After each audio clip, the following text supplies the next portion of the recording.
Live.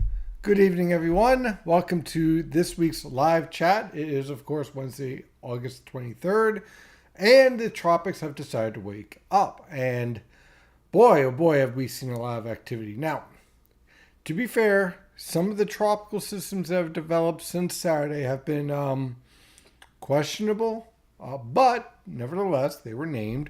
Let's see here. Gert was named because satellite data picked up 40 mile per hour wind, should I say, for about 15-20 minutes. So there we go. The remnants of Emily is back here, and we're going to start off with the water vapor satellite picture because there is just so much to talk about as the whole pattern is starting to evolve and change. So before I begin, good evening, everyone. Thank you for joining as always. It looks like everything is working and everyone is in the chats here and are in the YouTube chat. On the YouTube chat, we're trying something a little bit differently as far as asking questions. It was suggested to me by a couple of different followers to only allow people who actually have subscribed to the YouTube channel to ask questions. This should reduce the amount of spam, although we haven't seen much, fingers crossed. So it's pretty simple. You hit subscribe to the channel, then you can ask whatever you want.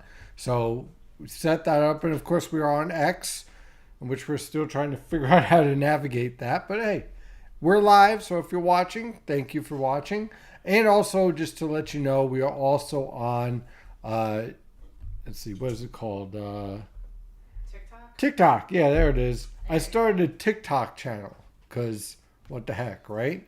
So definitely check that out as well. It's under NYNJPAWX for weather. So definitely check that out. So now we got that all out of the way. Things are getting interesting here. And I used the water vapor to start off because you can literally see everything evolving here and some very interesting features. So I'll start off first in the Arctic here, where we're starting to see some hints of our polar vortex starting to organize here. Not locked in yet, but we're starting to see the hints, and some of the model guys are starting to pick that up. We're starting to see features of the short waves here starting to take shape here, and the polar jet stream becoming more robust. We're starting to see troughs here setting up. You're starting to see another feature. This feature right here, which we'll talk about in just a moment, which is right now an upper level low. And of course we have Tropical Storm Franklin. Franklin here has just crossed over the Dominican Republic, and it was able to organize itself and remain organized. And it's moving into a period in between this upper level low and this upper trough. So an area of weaker winds, and you got plenty of warm water over here. So the idea here is that Franklin's going to have the ability to strengthen into a hurricane. How strong? Definitely category 1, but the question is whether or not it actually gets up to category 2 or 3. If it does reach category 3, it'd be the first major hurricane of the season, but that's questionable. There has been some question as to whether or not Franklin will have any impact on us. I've seen this in social media. In my opinion, I'm pretty confident that the only impact Franklin's going to have is riptides for the eastern United States. And the reason why is this. It's pretty simple. You see the trough axis here? It's generally along or off the coast. And whenever you have that set up in generally a southwesterly to northeasterly wind in this direction, your storms cannot get closer to the east coast. No matter how much you think there is a model trend, it's not. If anything, it's just making the adjustment as far as where the low-level center is going to set up. That's the only difference. In order for this trend to be anywhere near a threat for the eastern United States, and I'm saying this so that way you don't waste your time with this stuff, this low pressure system would have to be here to be any type of threat for the East Coast. The fact it's out here, it's not going to be able to bend all the way back because of these troughs coming in and the general pattern. General pattern is supporting a neutral to positively tilted trough. Now, if we had an upper level low digging into the Tennessee River Valley or we had that theme constantly setting up, different story, different setup. But that just isn't the case in this pattern. So because of that, I'm relatively confident that Franklin, although probably the strongest hurricane so far this season, once it actually gets going, not a threat for the eastern United States. But what is something else that's very interesting. This feature out here, this upper level low, is considered what's called a tropical January. And what happens is that it lowers 500 millibar heights enough that it starts to set up a favorable environment for tropical development. And the models have been hinting at this threat, variety of models, the European, the Canadian, the GFS, every so often. It will come in and fade out. About the potential development of a low pressure here that can track up into the eastern Gulf of Mexico. Now, first a warning here. If you're going to get worked up about this feature or that feature, that solution here, before you do that, step back and wait, because in order to trust this guidance, we have to get a warm core low developed. And this is the reason why. Let me go back to the water vapor satellite picture. In this setup here, yes, you have a tropical low that could develop out of this, but you also have a lot of impeding factors, which is typical in El Nino seasons, i.e. dry air and shear. So before you jump the gun and start getting concerned about a tropical low pressure system, understand, yes, there's a threat.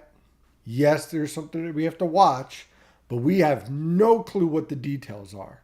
Because in this environment, there are a lot of factors that can inhibit development, that can limit growth. Now, if we end up where we have reduced shear and not so much dry air, the water here in the eastern Gulf of Mexico is very warm and very supportive for rapid intensification of a tropical low pressure system if you don't have inhibiting factors. So it's certainly something that we have to watch out for. Then once we get that low pressure system, then we could start to study whether or not the remnants could be a factor. Now, another issue that we're going to be keeping an eye on is the potential of a low pressure system developing in slight interaction with what's going on with Franklin. Let me step back here for a minute. And we talked about this in the premium section and premium video, but I wanted to step back and kind of give you a background of what's evolving here and what's kind of catching my eye. And that's the SOI. This is going to be something we have to watch every day as we move through the fall and winter, especially during an El Nino season. Because every time the daily SOI starts to tank here, this supports an increased potential for storm development on the East Coast. This doesn't guarantee a storm's going to impact your backyard or give you the precipitation you want, but it increases the potential, because what this signal suggests is that you're getting more latent heat release and more convection around the dateline. And hey, why don't we go check the dateline? So let's see what that looks like here. Well, what do you know? We have convection firing up. Let's refresh this again, just so that way you know it's brand new. And look what we have here. Plenty of convection firing up around the dateline. Kind of matches up nicely with the SOI theme, right? And you're seeing convection becoming basically basin-wide throughout the tropical Atlantic. So this tells me, okay, I got plenty of latent heat release, I have plenty of energy being added into the subtropical jet stream, amplification in the polar jet stream. Things are getting interesting. And oh, by the way, we continue to see below normal heights around the Aleutians. Okay, so the background theme here is that the environment is favorable to set up below normal heights on the eastern United States, which we've seen quite a bit. It saved us from that death ridge that's basically dominating the plains and the upper Midwest, where we have that powerful heat. We've been protected because of this signal, setting up that trough around the Canadian Maritimes, New England, and northern Mid-Atlantic. So we understand what the environment is. So when we look at this time period, And you know what, let me just pull up the surface map so you understand where I'm pointing towards here. This time period right here on next Tuesday. Now, I don't like the idea of widespread rainfall out of this. I like scattered showers right now, but why is this even a possibility?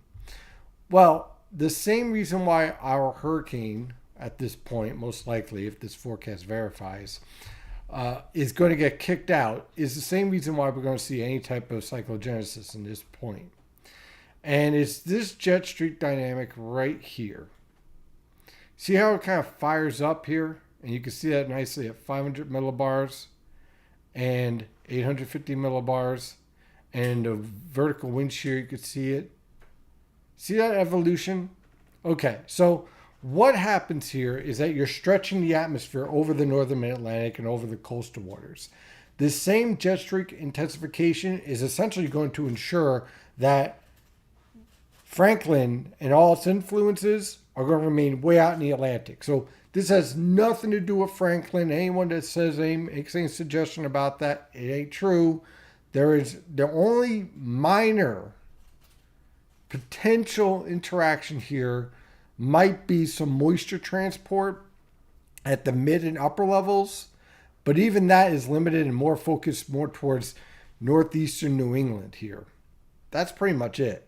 Other than that, this is a totally separate system. So I want to make that clear.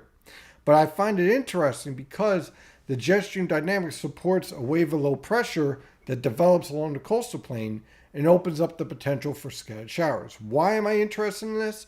Because it falls all in line with what's going on with the SOI. And then you add in whatever that is developing down there in the Gulf of Mexico. And what you open up, go back to 500 millibar. Let's see here. This feature right here. What you open up is this trough. Let's take a look at this in various models.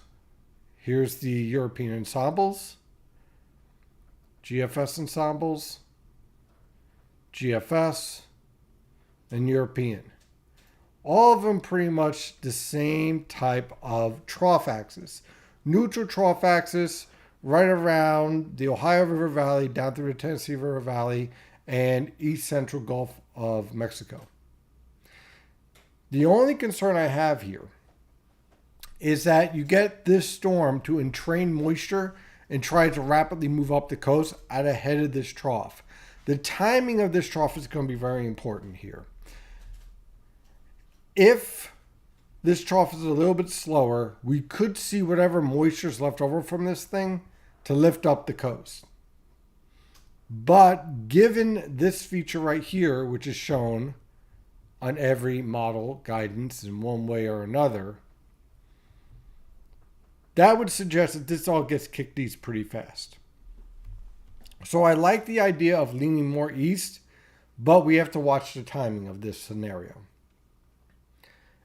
If I was to be concerned about any area, if you have any friends and family around, say, Western Florida, the Panhandle, Florida, Alabama, Mississippi, somewhere in that ballpark, I'd be very aware of the potential for the end of this month of this development, but I wouldn't go any further than that.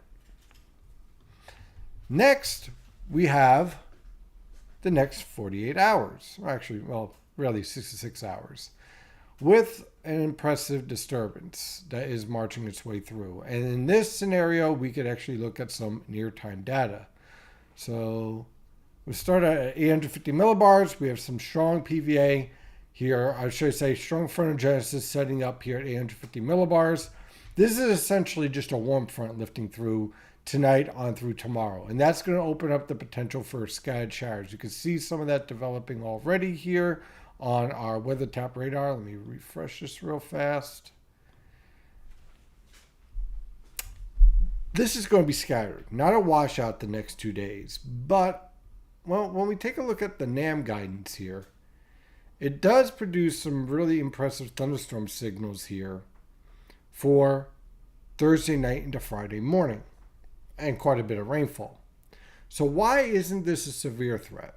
Okay, so first of all, the timing of this scenario, 5 a.m., really limits your instability in the atmosphere. So that's problem number one. Problem number two is that when we take a look at the winds during this time period, not a lot of vertical wind shear. Really isn't. I mean, it's really, really weak.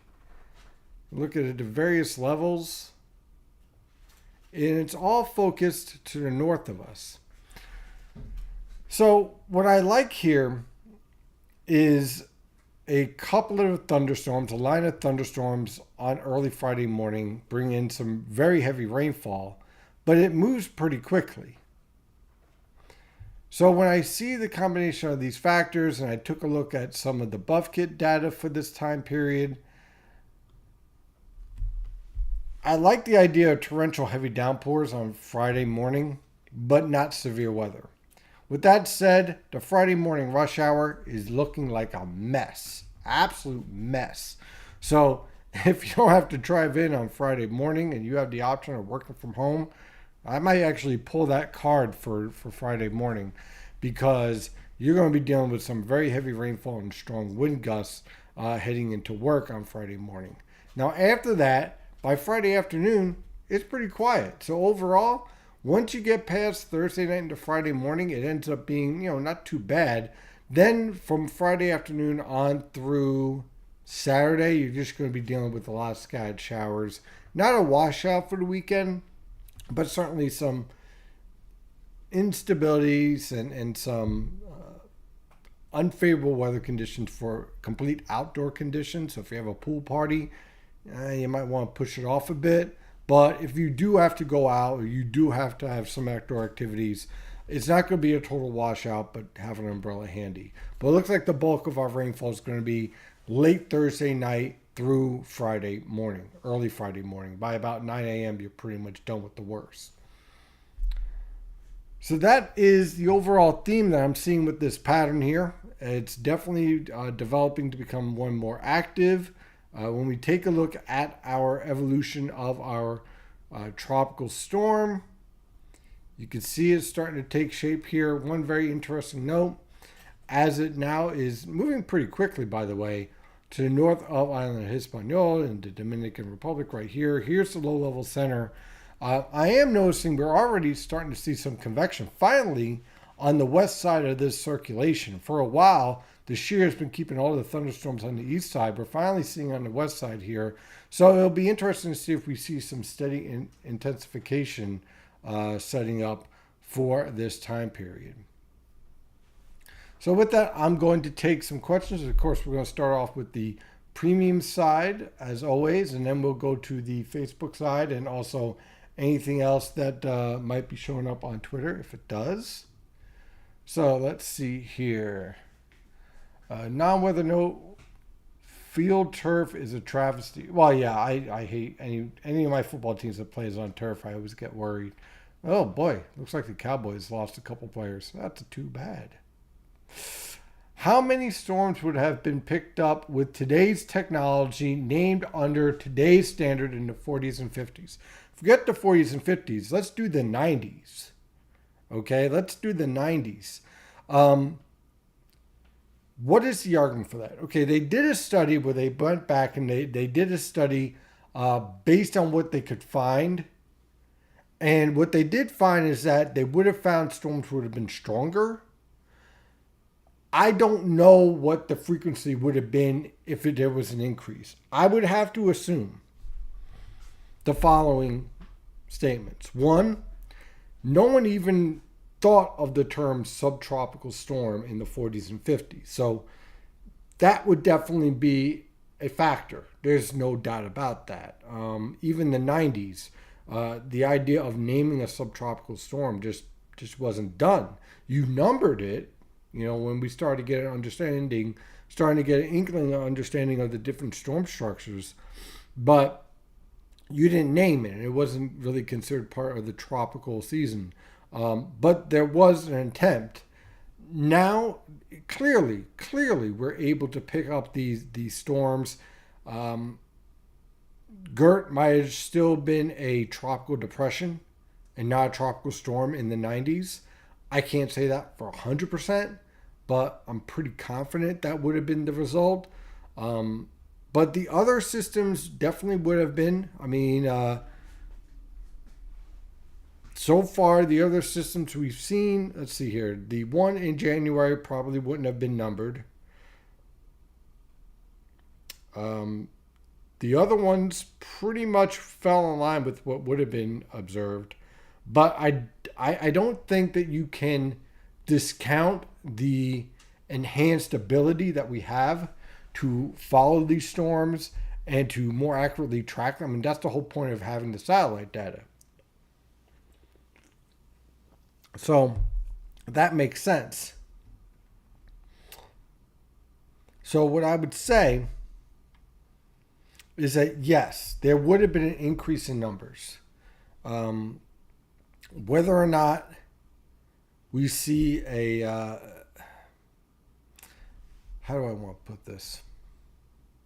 The 40s and 50s, especially the 50s, were very active. And they were pretty good on average in naming storms. Could there have been more storms in the Atlantic given the activity that we saw on the East Coast? Yes, it's possible. But I don't know. I can't say for certain. So the CCP now gets weather chat with TikTok. Hey, you know what? If the Chinese government is that interested in East Coast weather, so be it. At 70 millibars, there is a weak and rather distorted counterclockwise circulation in the Arctic. Let's check it out. Let's see here. Let's go to 70 millibars.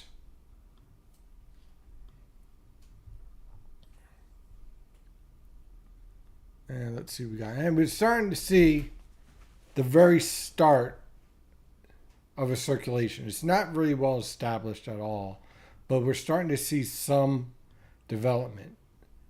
And at 10 millibars, we're starting to see very, very slight indication. What we're starting to notice in the model guidance, and I'll pull, see, I think this one is it right here. We're starting to see as we get beyond 5 days, a higher threat, even at 5 days, a better development of below normal height starting to take shape here. And this is at 50 millibars. Let's see if we see anything at 10 millibars.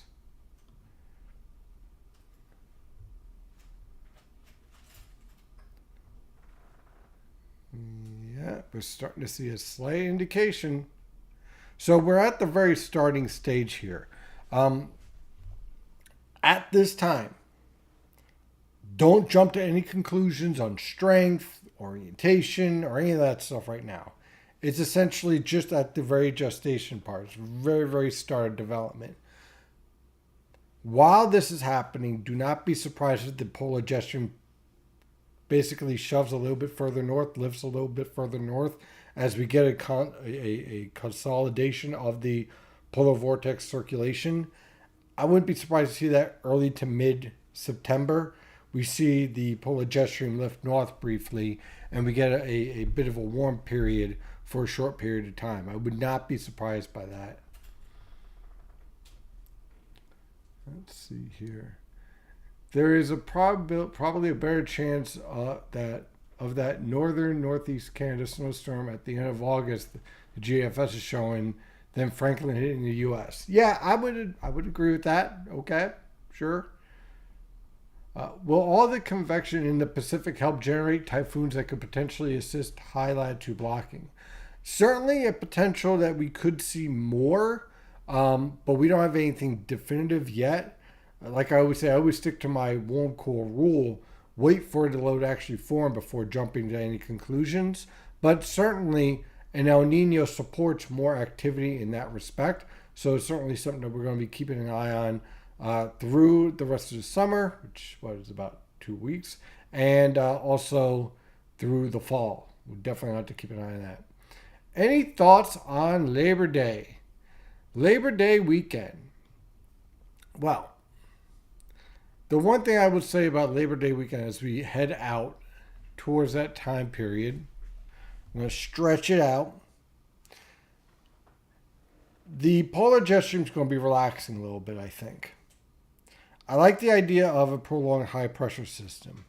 The latest ensemble guidance supports temperatures near normal, so nothing that is well above or well below. So your typical 80-ish high temperatures and tranquil conditions. I'm not seeing anything of a big storm showing up at all during this time period. This would also be past the time period of the SOI influence, so there's that aspect as well to keep an eye on. So far, I would say that the Labor Day weekend looks overall okay, but we still got a couple days to go before we get into the heart and get into the rest of the Labor Day weekend forecast. But for right now, it looks pretty good. We're going to have to see how that feature in the Gulf of Mexico interacts, though. If that ends up pushing a little bit further north and the trough is delayed a little bit, then it might be a bit stormy for the Labor Day weekend. Certainly a bit rainy. But right now, again, my overall theme is everything goes east of us. Any flash flooding threat for Friday morning? Yes, yes. Especially in poor drainage areas and in areas where you're more likely to see urban flooding Friday morning. I think that's going to be an issue. Visibility is going to be bad. It's going to be below a mile at times with that heavy downpours. The one caveat here, one good news, is that this is all going to be moving pretty quickly. This is not a slow moving low pressure system or a cold front. So this is all going to be marching its way through pretty quickly. So it's going to hit, it's going to be bad, but then it's going to leave. So that could give us enough time to limit the flash flooding potential as far as any type of prolonged rain. But I am concerned about the fast hit of this in terms of urban flooding because of poor drainage. And of course, I'm concerned about the poor visibility. Snow bells going off, I hope. I just hope we're not using all this goodness too early. Yeah, I can understand that. Look, I feel for a lot of the snow removal guys because it's been brutal the past 3 years. Let's be honest. It's been rough. The one thing I can promise you is that you will not be getting any outlandish, crazy reports that I'm already seeing out there in social media land by some people that should know better about blockbuster winters and all that stuff. This setup is not a Moduki El Nino setup. I want to say that real fast. Now, it's true there's a lot of details I don't know. But if this El Nino is going to be strong, and it's certainly moving in that direction, then you have to understand what you can and cannot forecast here in that environment. With a strong El Nino, you have to understand that high latitude blocking must be dominant. It has to be very strong. And your El Nino better be central based and not east based. Because if it's east based, it shifts everything east. So knowing those concerns, very real concerns, very obvious concerns. I mean, Nino 1 + 2 is around 3 degrees Celsius, for God's sakes. I mean, that's pretty strong. Knowing that, you cannot, in all honesty, with any type of scientific authority or just, what's the word I want to use? Any decency to say that, look, it's going to be a blockbuster winter, or I know how much snow is going to fall in your location. Because you can't possibly know that. You might as well go and play the lottery next, okay? You have just as good a shot at doing that. So, what I am seeing right now, what I can tell you right now, is it going to be stormier? Yes, definitely, with an enhanced subtropical jet stream. Could it be snowier? Well, that's easy to say. I had less than a half an inch out here in Freehold. So all I need is 1 inch of snow and it's snowier. You know, that doesn't really tell me much, does it? Right? So, will it be stormier? Yes. Will this be a winter where we have significant snowfall or above normal snowfall, I don't know till October. And the reason why is because we really need to nail down the stratospheric influences and the high latitude blocking potential. And that is going to be an even greater determining factor because this El Nino is going to be strong and because of the orientation. And if it only stays east base and doesn't go into that central position that's being forecasted, then it's going to be even harder to pull that off. So that's the truth. That's the reality. I know it's not the flashy maps. It's not the grabbing headlines that everyone's going to click on and go viral and all that stuff. But that's the truth. And I think that's why you're here, because you want the truth. So I'm definitely going, keep an eye on that. It's not a situation where like, oh, it's going to be a warm winter, no problem. The answer is that could this winter be impressive? Yeah. If we get a sustained negative NAO, west base negative NAO, and you get an active subtropical jet stream, oh boy, things can get a lot of fun. But as you all know, when it comes to winter forecasting and snowstorm forecasting, all you need is one factor to be just a little bit off, and then you get a lot of disappointment. So we all know that. The younger me, the 20-year-old out of college me would be like, yo, yeah, El Nino, we're going to have tons of snow. Exciting. Let's all talk about it for 20 minutes on a forum or on a posting board or whatever that we used to do in the early 2000s. All you young kids, you may not know about that, but basically it's a precursor of Discord and all those things where we used to go to chat rooms and stuff, or AOL chat rooms and stuff, and talk about that stuff. God, I am I that old? AOL? Yeah, yep, there it is. Yeah, we are. Yep. Noticeably more cold air at 850 millibars and 700 millibars as we move towards September. Absolutely. This is, let me pull up the temperatures here. That's a great point here. 850 and temperatures. I love using this map.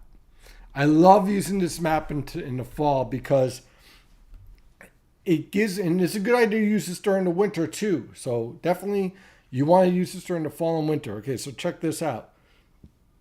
And good job, Card, picking this up. Okay, so what we have here is a good idea of the growing polar air mass. So as this polar air mass grows and develops here, what we can watch out for is how deep and how strong is this polar air mass and Arctic air mass getting? How fast is it expanding? Now it's August 23rd here, so this is a pretty nice, robust development start of the season here. We're not yet, it's pretty much centered right over the Arctic Circle, which you would expect. We're seeing some of it starting to bleed towards North America. What we want to see, if you're looking for that increased high latitude blocking, is you want to see a lot of this cold air get pulled up into northern Canada and Siberia, right in this area here. Because then you could start to develop that cold pool. There's a lot of thought that, hey, we want to see the cold air here. No, you don't. You want to see your refrigerator build up right here. Because in the fall and winter, especially in the winter, all your polar and Arctic air masses come from this area right here. So, you don't really care about what's going on here. If this is getting built up, then what you have is a lot of reserved cold air, and you got a interesting component in your forecasting in the weekly and monthly time frames. So as I go through the months, as I go through the weeks, I keep an eye on this to see, okay, it's not just a 500 millibar pattern, it's not just a high latitude blocking, but what type of air mass am I dealing with? It doesn't matter if I have a favorable 500 millibar pattern and the polar air masses are meh, you know? What am I really transporting into the region? I'm transporting nothing, you know? So this is a really important factor to keep an eye on as we move forward. Chat rooms were the good old days. Yep, that is true. I used to have fun with them. Let's see what we got on YouTube here. Again, thank you guys for coming in and visiting. I really appreciate it. Let's see here. I noticed the severe risk has calmed down. Is it supposed to calm down, or are we going to see more severe events as we approach fall? Severe events, our peak severe time period is typically from May to early August. Now, that doesn't mean you can't get severe thunderstorms as we move forward into the fall and whatnot, but we start to see a reduction. And the reason why is a really good point here. What you have set up here as we move through the fall is a greater influence from your maritime air masses and from your coastal air masses. That leads to a destabilization naturally. Combine that with these cold fronts are starting to move later on in the day, and your instability time period starts to get cut down. So the combination of those factors starts to reduce your severe threat. So you got that factor coming in. And then finally, a lot of your vertical wind shear starts to get shift further south because the polar jet stream starts to shift further south. So your severe potential increases more down towards the southeast, the Tennessee River Valley, the southern mid-Atlantic as you move through the late summer and into the fall, more so than the northern mid-Atlantic and New England. That doesn't mean you can't. It just becomes less likely. We start to reduce that threat. Let's see. This map is round. The world is flat, isn't it? Oh, geez. Thank you. That is good. Thank you for all you do. Keep us. Oh, well, thank you. I appreciate it. Did you see the 12Z CMC4? Okay. I knew this question was coming, so might as well jump into it. Let's see what the CMC did. I'll go here and here. Here. All right. You know what? Let's pull up precipitable water values of this and see if that comes up. Okay. So there's Franklin. Now, why am I using precipitable water value? Because it gives me a good idea on the development of the storm. You see this factor here? This tells me that we're maximizing latent heat release and we're maximizing the whole warm core process, because I get a really good idea of the amount of moisture being transported in this column. So this is huge. This is why I always freak out when I start to see precipitable water values over 2 inches, because now you're getting into tropical cyclone territory. So you could see that this is telling me like, hey, this storm is going to have a real chance of intensifying. So what this tells me is that, hey, Bermuda, hey, you guys might want to keep an eye on this. That is for sure. If there's anyone who I'm really keeping an eye on, it's Bermuda. Now, look what it does with our little disturbance out here in the Gulf. What do you guys see out of this? I see something interesting. What do you guys think? Let's see. Anyone in premium section sees what I'm seeing here. Proof the world is not flat. Cats haven't. Proof the world is not flat would have been. Cats would have knocked everything off of it if it was flat. That's true. That's very true. That's a very good point. So I've given you guys enough time. Anyone see what I'm seeing here with the CMC? With this precipitable water value? Okay. Our system here that comes out of the Gulf is not purely warm core. This clearly has frontal structure to it. You got some dry air coming into here. This is at the very least some sort of subtropical system, and one that gets sheared apart pretty quickly and transitions to cold core. So there's a number of factors here to keep an eye on in this. This could be a nice little nor'easter for us. There's a couple of different factors, but one thing that I find interesting is that, man, this is clearly not all pure warm core. There's a warm core here. This is a cold core structure here. Now let's see if we can pull up a different model. Let's see, we got CCM, Axis G. Hey, you know what? What the hell? Let's see what that looks like. Okay. Same thing. It barely develops anything out there. Okay, so then we have one solution from one model that barely produces anything because everything gets sheared apart. How about the GFS? And we'll go to 12Z because 18Z is still coming out. And I don't like the 18Z, so might as well just keep it all 12Z. There's the GFS doing what it's doing with Franklin. Okay, and our tropical low on this is barely organized. So the American model guidance is not as impressed in this scenario. And again, we're using the precipitable water value because this gives us a clear idea, right, using some other methods, of what the structure is of this system. And now let's take a look at the European. European, again, produces a nice signal here in Franklin.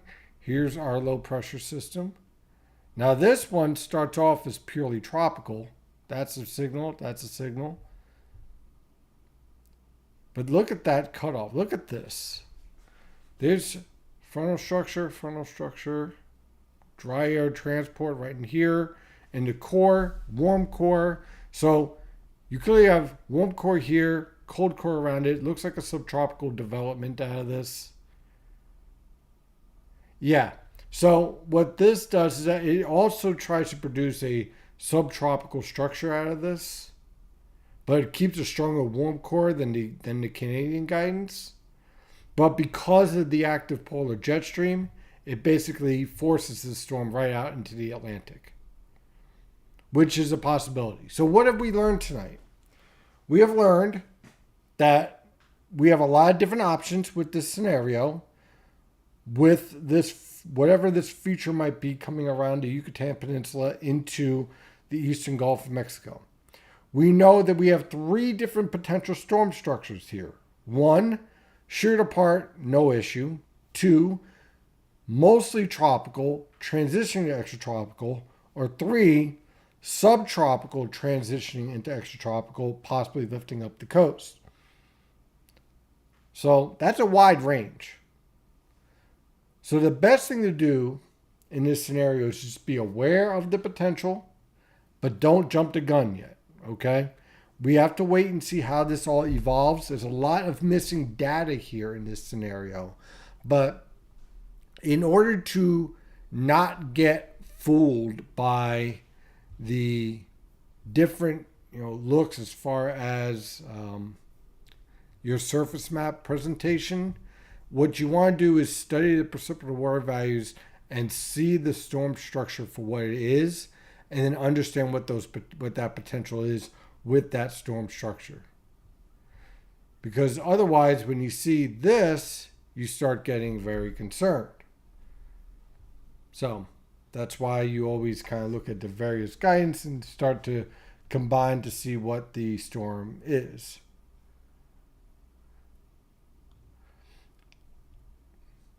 Let's see here. My first thought is convective feedback for the Gulf feature. Definitely a potential issue there. Absolutely. The thing is that this feature in the water vapor, let me pull that back up again. Where are you? I know I have it right here somewhere. Here it is. Okay, so this feature right here, This is usually a signal of the potential for a warm core low to slowly develop over the next couple of days. But I could certainly see your point, and it could certainly make a case that it develops a storm far too quickly, and there's a convective feedback issue in there because of that. I certainly can see your point in that. So again, we'll have to see how that works out. When should El Nino transition from central base as currently modeled? The idea is November. I kind of like that. Right around between Halloween and Thanksgiving, right in that time period, I'm thinking that we're going to start to see that transition. And there's some indication we're already starting to see that. Let me see if I can pull up that data here. So first of all, in our Nino 1 plus 2, we're kind of leveling off here while we continue to rise in 3 and 3.4. But let me pull up, let's see here. I had it around here somewhere. Okay, so first of all, here's the weekly changes, and you can start to see more warming here and more cooling in Nino 1 plus 2. But even more importantly is the subsurface evolution here. This signal right here and the growing warm pool here. So what I think, and again, if you watch this evolution over the past couple of weeks, very strong east base signal, but then we're starting to see more of a central base signal showing up here. You see? Here, hold. Again, take a look. Very strong, very warm, but look at that fading. It's not going to completely collapse or anything, but slowly fade. Meanwhile, look at the central portions here, and somewhat the western too, but more so the central, starting to build and deepen. Notice the depth here is increasing. So I think that's what we're starting to see here. We're starting to see that transition. It's not a fast transition. It's a slow one. But I think it gets completed sometime around mid-November. Let's go with that time period.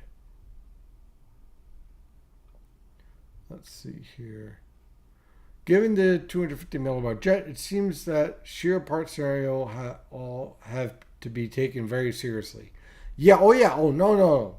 Understand, I completely agree that there is just as much chance as nothing happening here as opposed to a strong storm. What I'm saying is this. In this scenario, if you can knock down the shear, and with all that warm water in the eastern Gulf of Mexico, I could certainly see a storm rapidly organize and intensify and move right into the Gulf Coast. I definitely could see that. All I'm saying is, look, we need to be aware. We need to be mindful, keep an eye on this threat. As far as impacts for us, if anything, it could be a remnant low or some sort of subtropical type influence. That's a potential. And the only reason why I say that is because of the state of the SOI. It opens up that potential. It becomes more of a favorable environment because of that. Don't look at the 18Z GFS, by the way. Oh, my God. Oh, geez. You know what? Now I have to. Let's see what shenanigans the GFS is pulling. Doing things while being drunk. Yeah. That's typical 18Z GFS.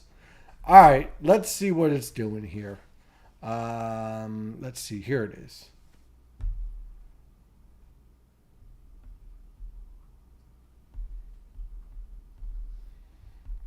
Let's see here. Let's see what it tries to do.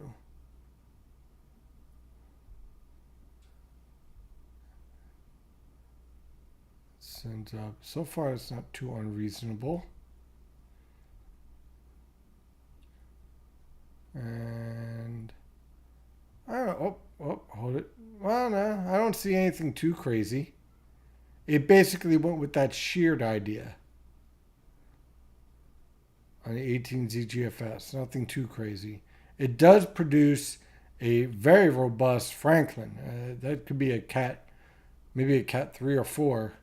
Which, if you have enough shear reduction, that is certainly a possibility. But the overall theme isn't actually too bad. Let's see here. First frost. Before the pumpkins come in.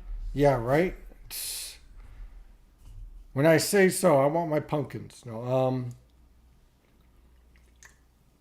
it's hard to say right now, but I would probably go with mid to late October in the northern, and then November along the coast. But that can change. All right, so it is 8:50. We have had some outstanding questions, and great job by everyone. This has been outstanding. This has been one of the better ones. Very happy about this one. So the live chat, as always, I want to, as always, thank you guys for joining and coming in, asking questions.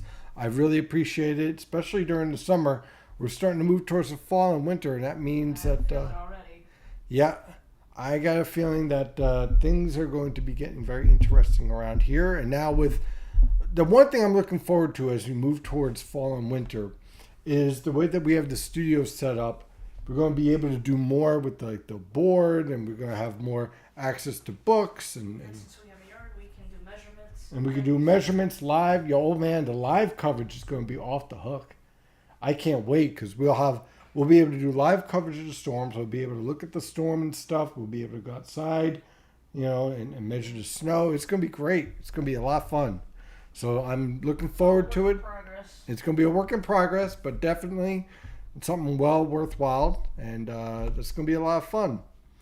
So for tonight, I'm going to close it up, and let me just check to see if we have any more questions. Let's see here. Nice snowstorm in Canada. Yep, good. Maybe I'll put out the damn fires. First frost really depends on where you are. That's very true. Yeah, that's very true. What? The person asked about frost. They if you look at YouTube, they work on a farm. Oh, that makes sense. But we have our own pumpkins we're growing, so I don't want frost before they're ready. Yeah, we're growing our own pumpkins for the first time ever, and it's been interesting. This was my idea, and it kind of blew up in our faces a little bit. We have one of the pumpkins that are trying to head right towards our back door. It's grown out of the yard. It's going out of the yard. It's heading towards us. It's probably, hey, let me in. So that's funny. So it's certainly the first time. It's the first time that we had the ability to actually grow something, and we have sunflowers, so that's fun too. So it should be interesting. As far as, the frost and being on the farm and all, it really depends on where your location is. Yeah. But the further north you are, the more likely it will be in early to mid-October. Again, a lot of this depends on the evolution of our El Nino in terms of that shift and how fast the polar jet stream reacts to that. But we'll definitely keep an eye on it. And, of course, let you know. And part of that is watching that polar air mass to see how well it develops in Canada over the next couple of weeks. So with that, I'm going to call it a night. Thank you, as always, for joining. I really, really appreciate it. And as always, stay safe out there.